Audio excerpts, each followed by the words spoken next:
A long time ago, I gave up this one thing, and in doing so, not only am I generally more content in life, but I find myself more fulfilled as well. In this video, we're going to talk about this secret, and we'll also unpack the mechanisms behind the process. What did I give up? Can you guess? I gave up complaining. I'll just say here that doesn't mean I don't acknowledge when things don't feel right, but there is an attitude and a presentation with how these feelings get expressed. Complaining is so commonplace that most of us have become desensitized to this pattern of negativity in ourselves and others. It being so ingrained in our inner and outer dialogue, what would become of the void left by its absence? My strategy is to replace it with gratitude. This is not news. Often we hear advice about being more grateful, but let me tell you why this works.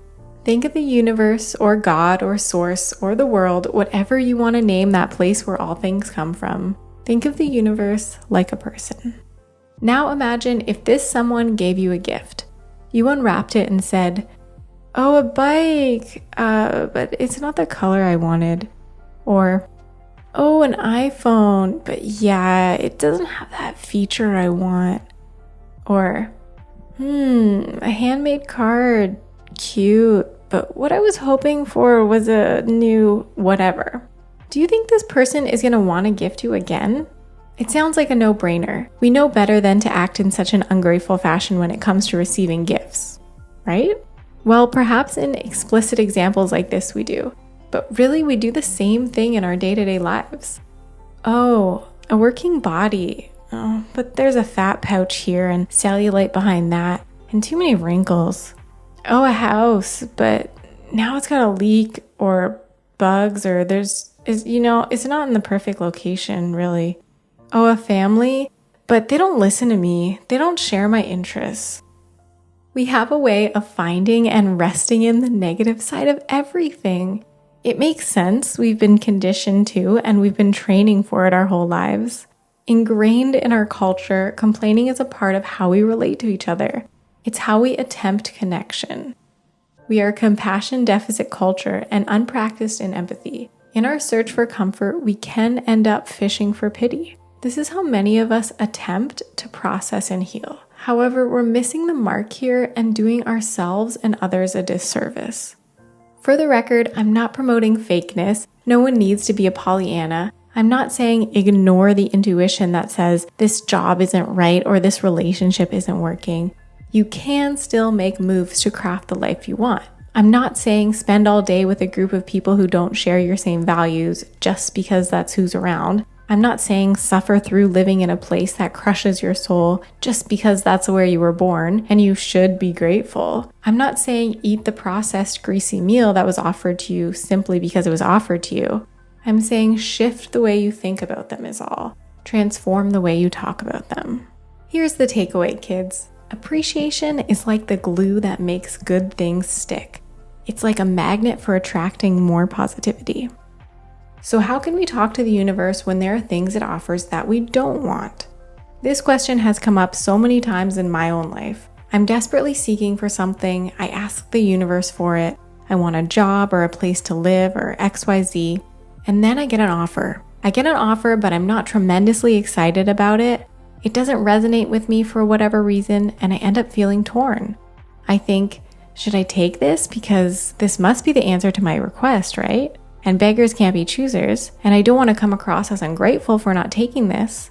But also, in my heart, I don't really want it. So the secret here is, it's okay to say no. In fact, it's welcomed by the universe, because the universe in our gift-giving metaphor is looking for clarity just as much as you are.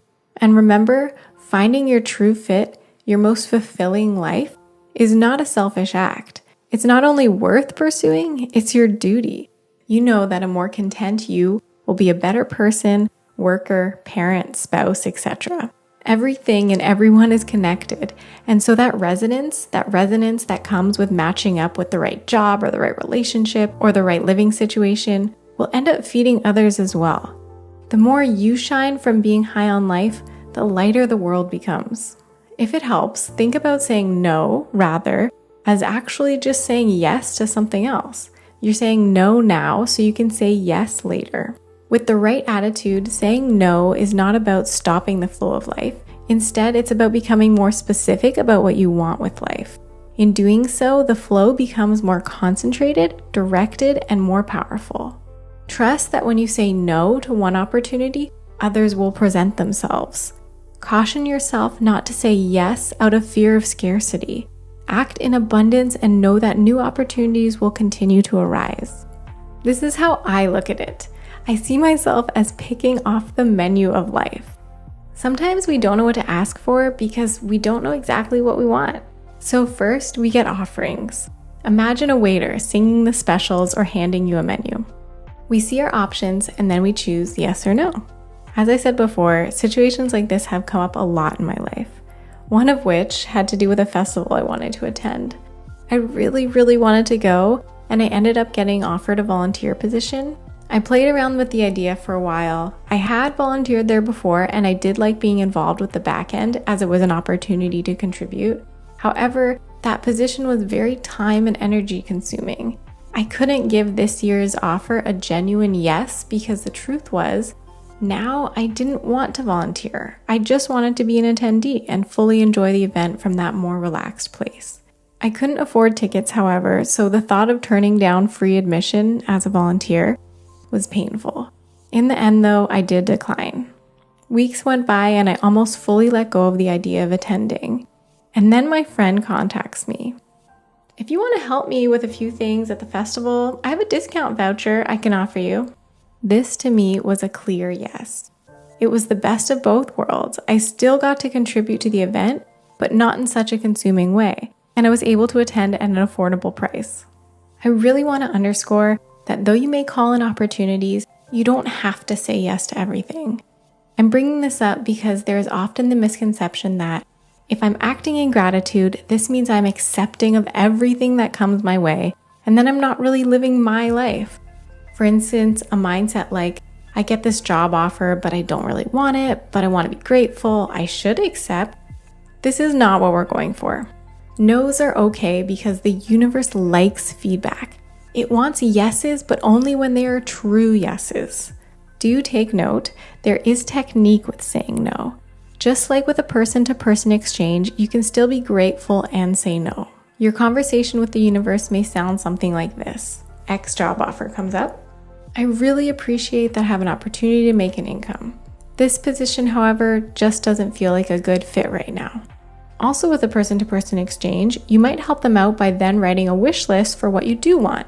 That is, if you know it. Again, to translate our analogy to the universe, this might look like a vision board, journal entries, vocal prayer, etc. Another big hurdle we often have is receiving.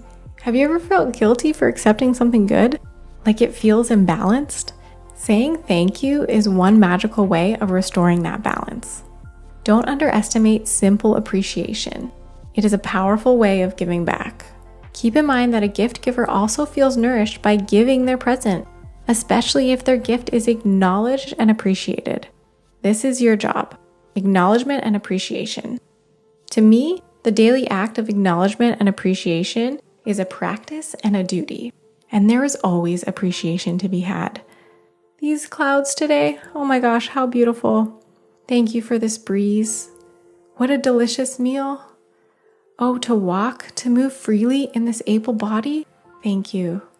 The ability to communicate with a touch of a button, a roof, and a warm bed, I am so grateful.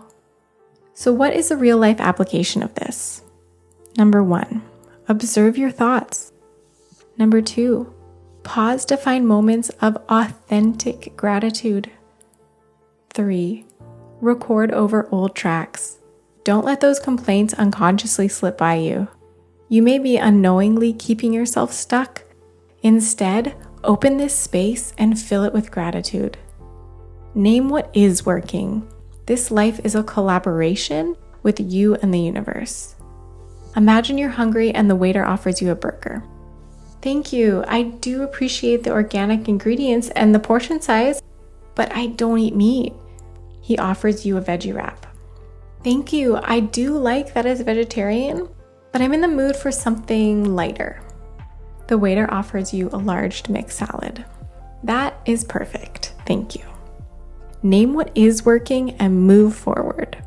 Remember that there is always a thank you, even if you don't like anything the waiter is offering.